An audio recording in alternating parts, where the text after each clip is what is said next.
This past October, I got my wisdom teeth out. They were all four impacted, and I had to get them out on a bit of a short notice. I was quite nervous about it, but not about the surgery itself exactly, rather the time after. How long would it be until I could play oboe again? I had a concert coming up about a month later, and I needed to be in the rehearsals for that. To be honest, I was quite nervous. So I got my wisdom teeth out, rested for a few weeks, and learned a few key things about taking a break from our instruments. And to be honest, when I was resting, I was realizing these things as I was resting, and I was getting more and more excited to tell you about it on the podcast. I was like, oh my gosh, this is going to be an amazing podcast episode. So this episode has been in the works for a while and long awaited, at least by me, and I am so excited to get into it. So let's dive in. Hello and welcome to the Confident Musicianing Podcast. I'm your host, Eleanor, and after countless practice sessions, a ton of broken reeds, and 7 different music school acceptances in 3 different countries, I have learned a thing or two about savoring your practicing, becoming your best practice companion, and actively working towards your musical goals. And I want to share this with you, because I want you to become your best musical self. Are you with me on this? Let's get started.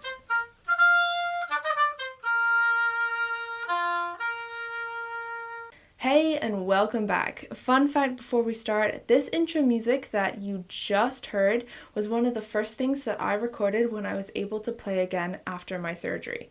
To be honest, I could probably have re-recorded it by now so that it sounds nicer, because back then I was still adjusting. I could tell that the tone of my playing was not as silky as I usually can make it when I'm not post-surgery, and I can also hear that the articulation was a bit aggressive, and that created the notes to be a bit blocky.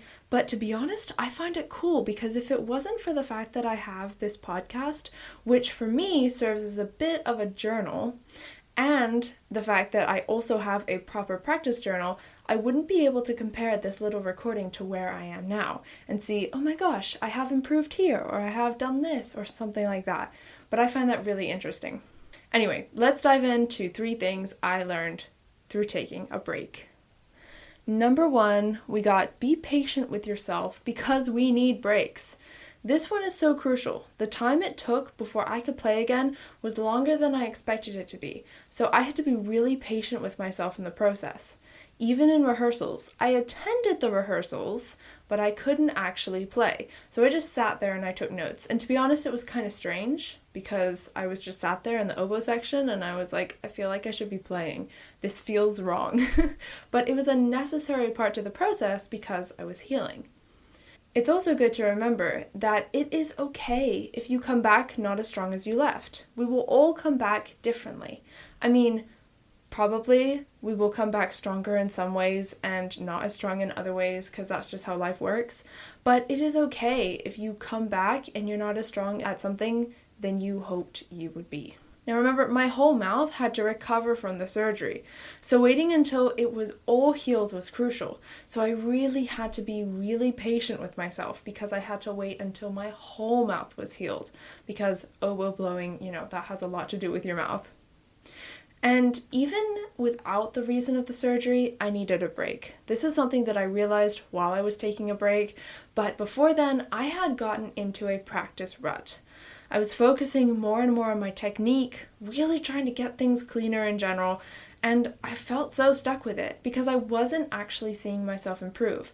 I was also trying to get my articulation faster, and there was some improvement with that, but not as much as I wanted to see, and that was really frustrating.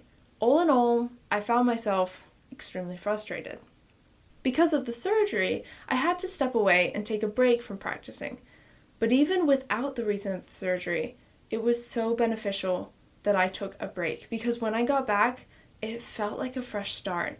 While I was resting, it felt like all of that practice that I did before the surgery was still percolating in my brain. The break also gave me time to cool down so that I could be less frustrated and more patient with myself, which is always a plus. It is okay to be where you are right now. So if you are stuck in a rut, it might actually be a good idea to consider taking a break, because it kind of helps to reset you, right? Every situation is different, but maybe that's something to consider. Number 2, this is a big one, and it is celebrate where you are. Instead of rushing all the time to improve, sit down and think where you are now.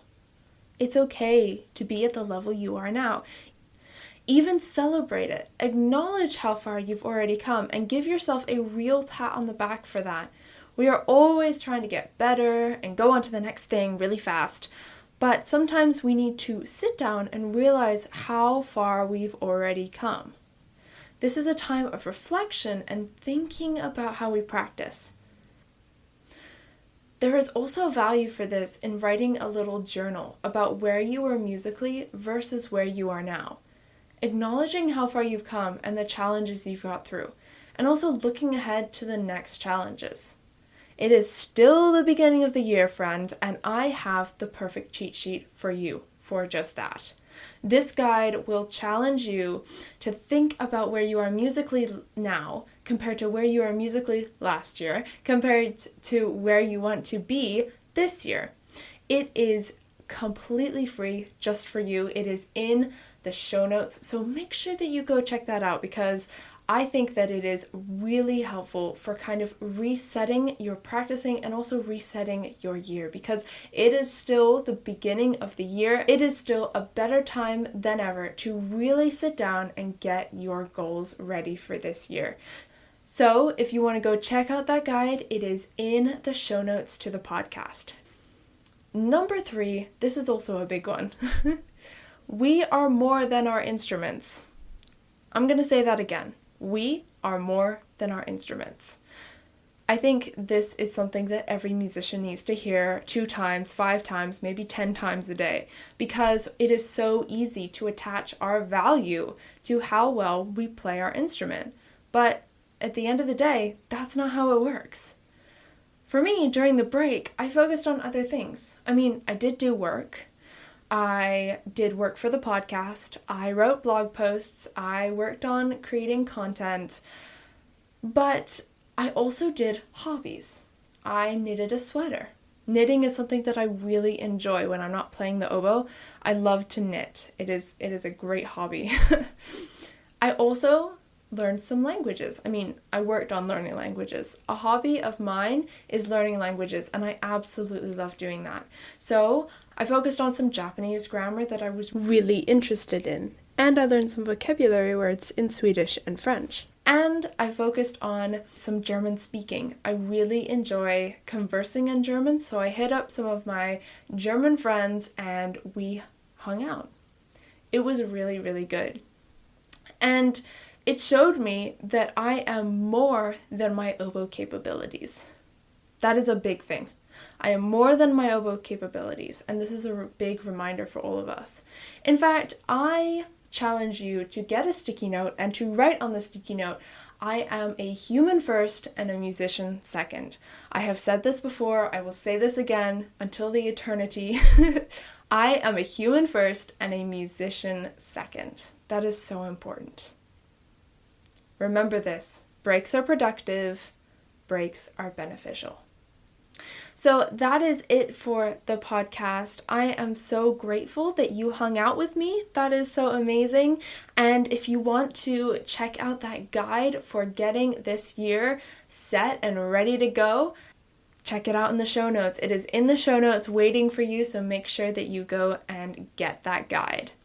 All right, well, thank you so much for listening to this episode. I am so grateful that you hung out with me today, and I hope that you have a great rest of your day. Bye-bye!